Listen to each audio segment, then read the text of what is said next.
This is the 8th show of the series of a brand new radio series. From Hollywood, we present the Stan Freburg Show. With the music of Billy May. Plus the songs of Peggy Taylor with Doris Butler, June Foray, Peter Leeds, and the Judd Conlon Rhythmaires. You may not find us on your TV. Because in case you did not know, we're being brought to you on. Brought to you on.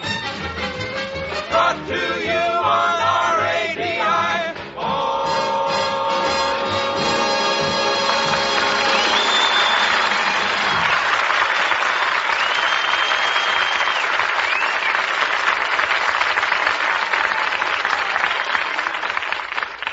Thank you very much. And to start us off tonight, we've invited back for the second time on our show the Zazzaloff family. As we told you, they're Swiss. This way, we didn't offend anyone. This is probably one of the finest acrobatic acts in the business, and rather a novelty on radio. Ladies and gentlemen, the Zazzaloff family! Here they go, ladies and gentlemen. This is magnificent to see. I wish you could see it. And they're bouncing up in the air. Look at that. Why, he's holding them up in the air by one. Hey! Very good. And now wearing purple tights. And look at that. My goodness, that's amazing. 18 men, ladies and gentlemen, on one end of a...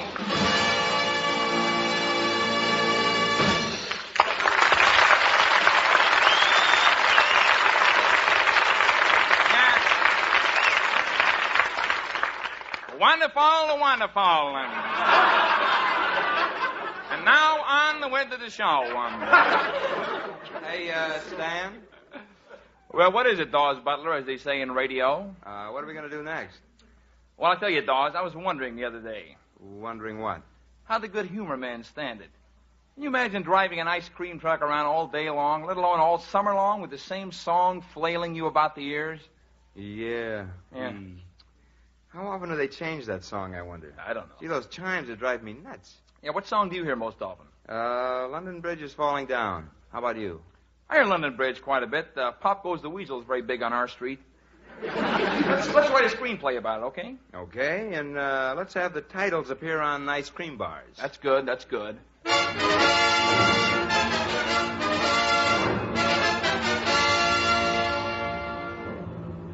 20th Century Freburg presents Uninterrupted Melody.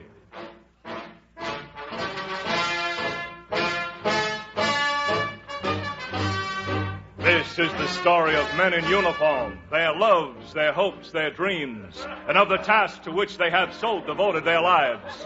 Yes, to that gallant corps of heroes, the good humor men of America, is this picture respectfully dedicated.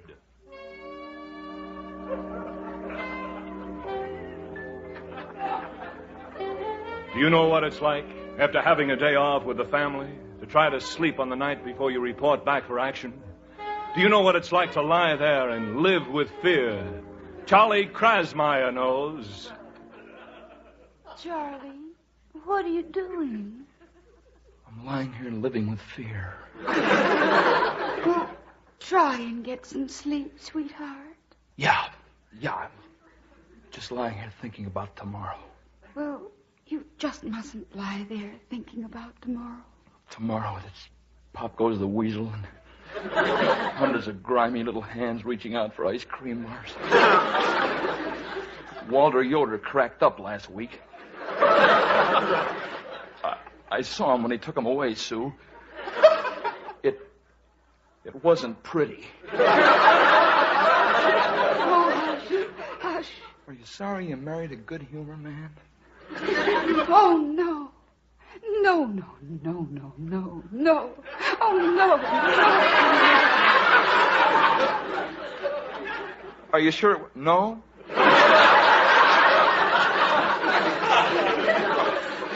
Are you sure it wasn't just the glamour of the uniform and all? Charlie, I'd love you whether you had that white coat or not.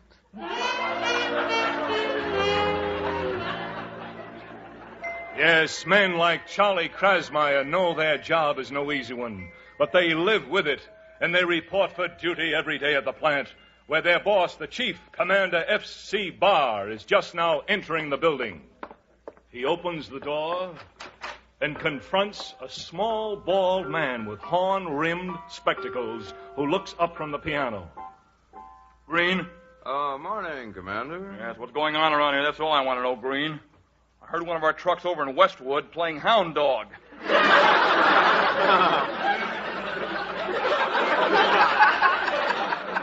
But, Listen, I had that truck taken out of service immediately.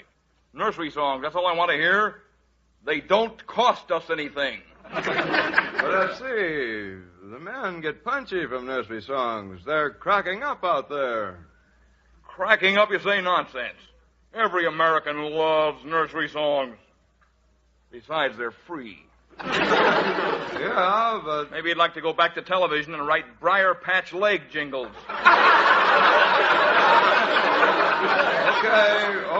Okay. That's my sore spot. Say, here's a little thing I've been working on this morning. Now, how does this strike you? The three little kittens, they lost their mittens, and they began to cry, meow, meow. Wait a minute. Meow. Hold it. Hold it. Sure you aren't using a Castellanos arrangement? Positive. It's good.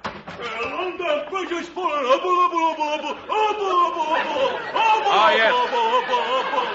One of our more enthusiastic salesmen, I see. A cute lord for 3 days now. He came in last week. Get him out of here. Take him out. He's too enthusiastic. Get him out. From the acute ward, you say? Yeah, poor devil. I know him. His name is Heiniger. He had the nerve to ask me to take him off London Bridge and put him on Yankee Doodle 2 weeks ago. But he had a month to go yet. That's the trouble with labor today. Wishy-washy. That's right, FC. You bet that's right. Now get back to work. I got an employee pep meeting in 5 minutes.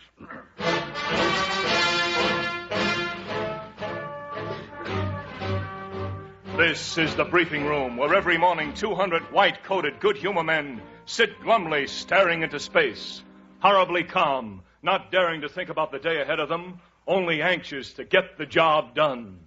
All righty, men. Yes. Thank you for that splendid ovation. Let's stand up and sing our little song now, and let's sing it like we were in a good humor, eh? Yes. Humor, yes, we are good humor. That is not no rumor. Yay, bo, music, how we love them. That's fine. Lovely nursery music, tinkling as we go. Earplugs, we won't wear it all, or we will be sentenced to 100 days of Yankee Doodle, push the tutti frutti, salad by the udel. Good humor, we love you. Yay. Well, that was fine, just fine, man. You can tell a real GH man every time, I always say. You know, you don't eat our bars with your fingers. There's a stick to it. Well, man, that's the key to successful selling. Stick to it, right? Yay. Yes, ice cream salesmen are the backbone of this nation, if you ask me. You men keep up the good work, and one day soon, I'll have your chimes tuned. You see if I won't. Now, I won't hold you because I know you're anxious to get out in the field. Pardon me, Mr. Barr, sir. Well, Charlie Kransmeyer, what is it?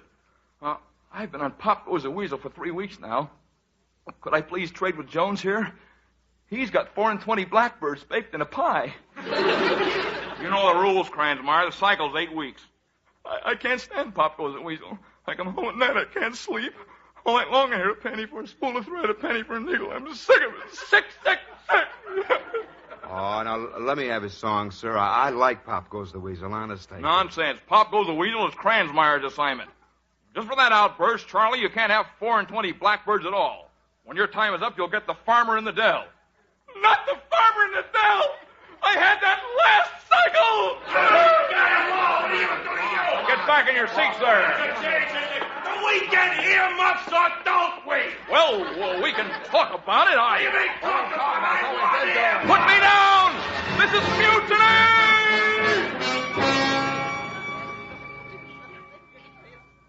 Oats, peas, beans, and barley grow. Oats, peas, beans, all nursery songs, nuts. I am the laughing stock of Robbins, Feist, and Miller. I gotta get away from this.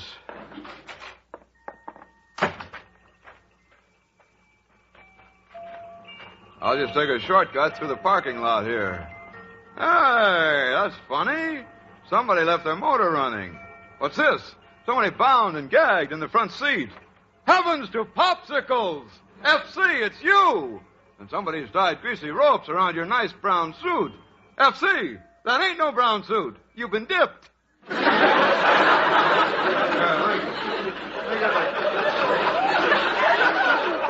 me get that gag out of your mouth there. Oh, gee, boss, you got little bumps all over. You must be all pecan crunch underneath the chocolate.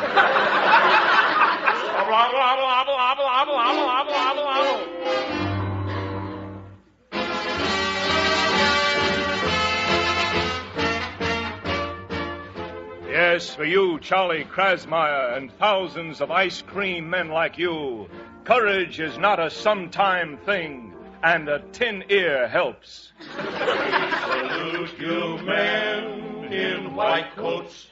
You're a brave and gallant bunch. You stand for right and liberty, to say nothing of pecan crunch.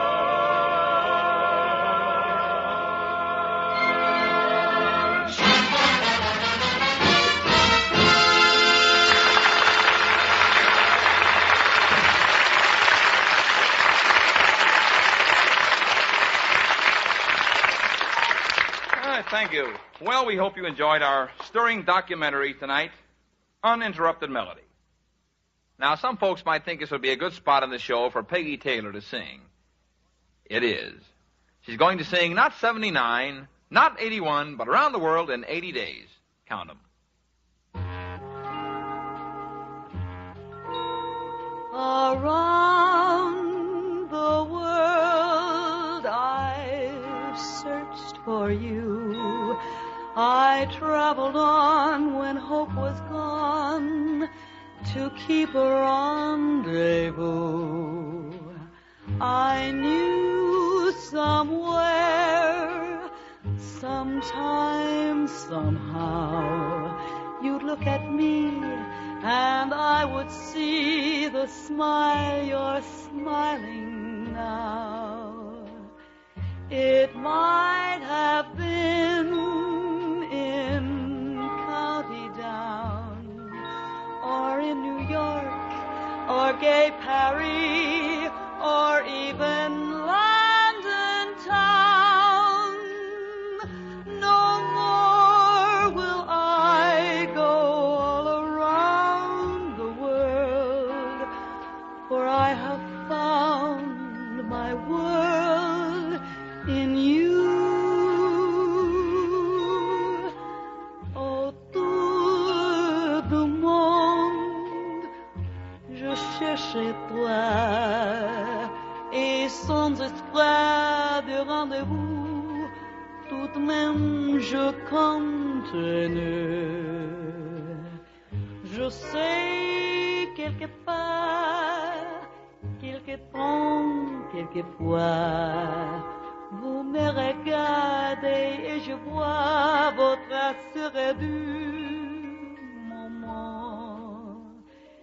Cela aurait pu être County Down, ou à New York, ou Gay Paris, ou même à London Town.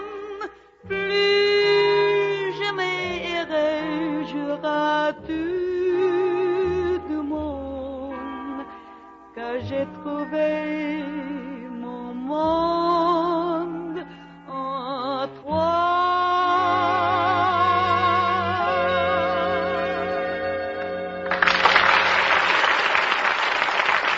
once again, it's time to meet our panel of experts who are back with us tonight as we ran over 2 weeks ago and we did not finish our discussion. I'm glad that you could be back with us, Dr. Linus Coit. Thank you. It's nice being back.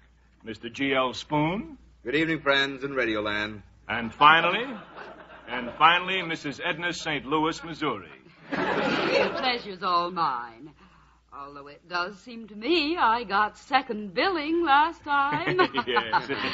After all, I do have a master's degree in Tarzan. Yes, indeed, Miss Missouri. Well, be that it may, we're not going to bring up tonight any of the other things we discussed 2 weeks ago. For example, whether or not Often Annie has one red dress and one pair of long white cotton stockings that she washes daily and wears over and over, or many red dresses and many white cotton stockings. I know that one. Oh, Doctor, I know you do. I know you do. But I do know that answer. Yes, I know you do. But we won't go into that, shall we? I didn't get a doctor's degree in Little Orphan Annie for nothing. Yes, well, Boy, you know, this guy's really got to rub in that doctor's degree. Yeah, well, shall we move ahead to other questions? But we promised. Yeah, I know we did. Now, shall we? Well, you promised you gave me your word out in the hall before we went on the air that we wouldn't have any kind of discussion. Yes, that's absolutely Oh, true. thank you. Let's pass the peace pipe here, for goodness sake. Yeah. Now, I've received my master's degree in Tarzan, and you insulted the ideal of my life when you said Tarzan was 72 years old and wore a hairpiece. Well, it does. I'll apologize if Mr. Spoon will. Oh, that's nice. Yeah, well, okay, look, I'm sorry. I'll take back what I said about Tarzan's hairpiece. If you will apologize publicly for calling Dick Tracy a big jerk. Listen, Tracy happens to be, and the biographers will agree, one of the greatest living American heroes. And he's just recovering from a severe head wound as well. Well, I'm terribly sorry. I apologize. Oh, yes, indeed. Aren't we getting along famously here tonight? Well, it's very nice of you. It's very nice. And believe me, Miss Missouri, I didn't mean to insult Tarzan. Between you and I... Between you and me, Mr. Ooh, that education. It's rather nice of her to do that to you. Between you and I, he's a great ape man, and truthfully, if you didn't get right up there on the newspaper with a magnifying glass, you couldn't tell he wears a wig. Where's a wig? Yeah, he does wear a wig. You should have as much hair on your bear skin rug. Well, I don't think it's Now, please, people, shall we simmer down and shall we? Out in the hall, no more discussion. Put us on slow boil. Yes, sorry. Now we'll go to our first question tonight. It's in Dick Tracy. Now, this is the question: does or does not Junior wear a fright wig? Well, the answer to that has to be negative. It's the boy's own hair, and it certainly doesn't take Dick Tracy to figure out where that question came from, Miss Missouri. I beg your pardon, Mr. Spoon. I had nothing to do with that question. Oh, no, those questions... People, Well, listen. I told Just a him, moment. Send in. Mr. Here, I have something to say. Listen. Listen, people.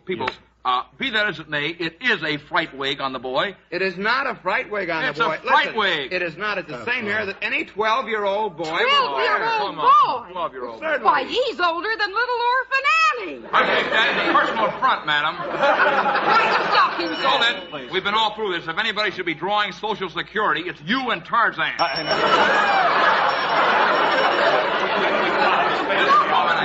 This woman should look that good in white cotton stockings. Please, watch. Look, Junior, Yes, the Mr. subject is Junior, right? That's right. He's a normal American boy that any mother would be proud to call her son. He's got a good head on his shoulders. He's an artistic boy as well. How many boys do you know who could sketch pictures for the crime lab like he does? Well, Don't make me sick to my stomach. You don't believe that kid really draws those pictures, do you? Oh boy! Listen, he's got a ghost artist, and if he does draw them, I could take that cigar of yours and draw a better picture with the ash. I could. Believe me, I could. Gentlemen, we are having just a little bit of fun at the round table tonight, aren't we? Oh, it's lots of fun. I'd like to say it's Sandy. Sandy, that idiot animal. Please. How would you like me to punch you in that big, fat, uneducated nose? Now, You let him have it, don't. Let's move on to the next subject now, shall we? All right. Now, here, could or could not Buck Rogers beat Flash Gordon in a ray gun fight?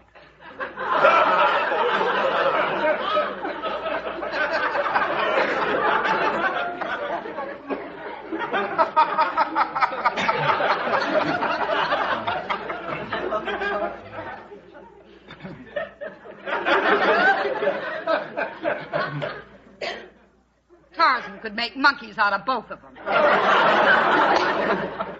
Take him against Punjab and Mr. Am with his disintegrator cane, and it'd be a one-sided affair, I'll tell you that. Now, listen, I happen to live by the Dick Tracy Code, and we're here to stop ray gun fights, not to encourage them.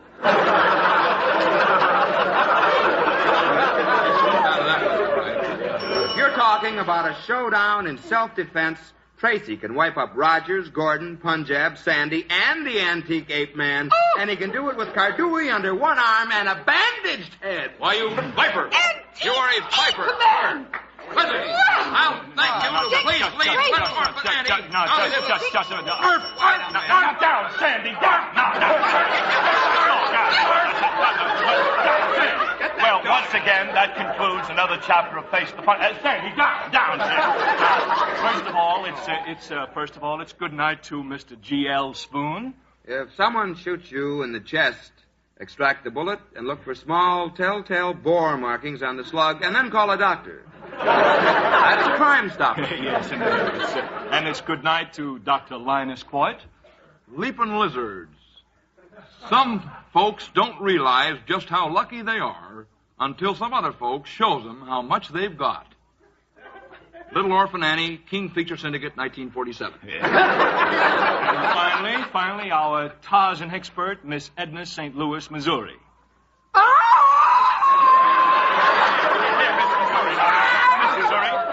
Now come down off the curtain there now. Now help her off the curtain. Unladylike thing to do. That isn't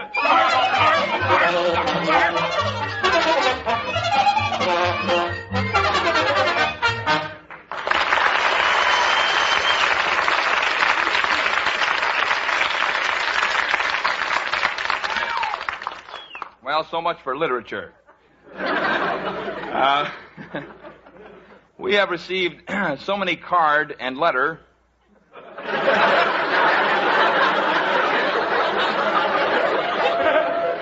asking us to do St. George and the Dragon Net, to say nothing of countless phone call, that we have decided to dig it out of the trunk tonight and dust it off. I'm very fortunate to have the two people who made the original record with me, June Foray and Dawes Butler, who also wrote it with me. Peter, if you please.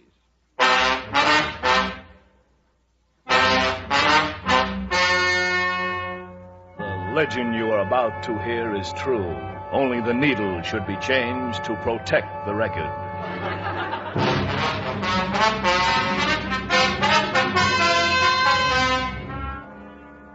This is the countryside. My name is St. George. I'm a knight. Saturday, July 10th, 8:05 p.m. I was working out of the castle on the night watch when a call came in from the chief. A dragon had been devouring maidens. Homicide. My job. Slay him.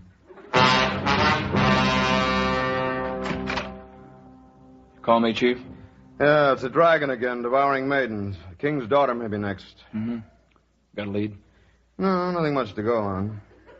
Say, did you take that 45 automatic into the lab to have him check on it? Yeah, you were right. I was right? Yeah, it was a gun. 8:22 p.m. I talked to one of the maidens who had almost been devoured. Who are you? I'm St. George, ma'am. Homicide, ma'am. I want to ask you a few questions, ma'am. I understand you were almost devoured by the man. Is that right, Dragon? It was terrible. He breathed fire on me. He burned me already.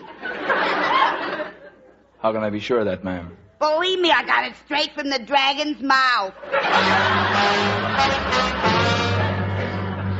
11:45 p.m. I rode over the King's Highway. I saw a man, stopped to talk to him. Pardon me, sir, could I talk for just a minute, sir? Sure, I don't mind. What do you do for a living? I'm a knave. Didn't I pick you up in a 903 last year for stealing tarts? Yeah? So what, do you want to make a federal case out of it? No, sir. We heard there was a dragon operating in this neighborhood. We just want to know if you've seen him. Sure, I seen him. Mm-hmm. Could you describe him for me? What's to describe? You see one dragon, you seen them all. Could you try and remember, sir, just for the record? We just want to get the facts. Well, he was, he had orange polka dots. Yes, sir? Purple feet, breathing fire and smoke. Mm-hmm. And one big bloodshot eye right in the middle of his forehead, and like that. Notice anything unusual about him? No, he was just a run-of-the-mill dragon, Mm-hmm. Yes, sir. All right, you can go now. Hey, by the way, how are you going to catch him? I thought you'd never ask. A dragon net. 3:05 p.m. I was riding back into the courtyard to make my report to the lab. Then it happened.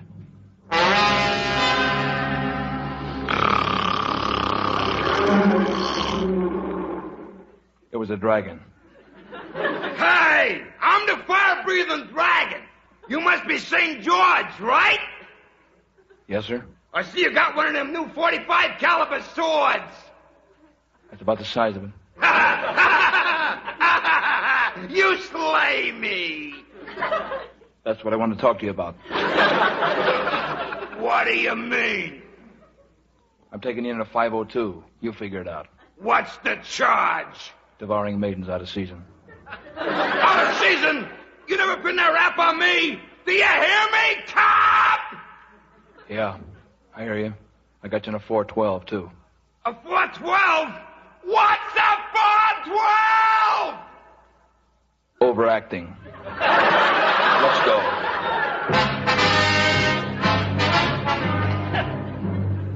On September the 5th, the dragon was tried and convicted. His fire was put out and his maiden-devouring license revoked. Maiden devouring out of season is punishable by a term of not less than 50 or more than 300 years.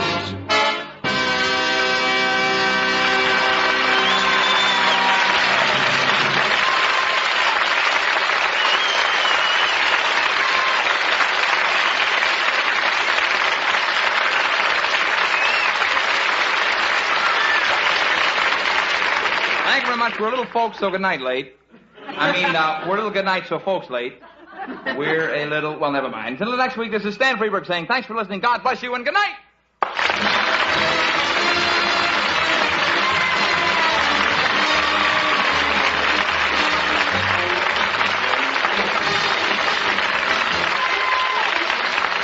The Stan Freburg Show is produced in Hollywood by Pete Barnum and is written by Stan Freburg, Pete Barnum, and Dawes Butler. Featuring the music of Billy May, Judd Conlon for the Mares, and the songs of Peggy Taylor, with Dawes Butler, Peter Lees, and June Foray. Bud Stewart speaking.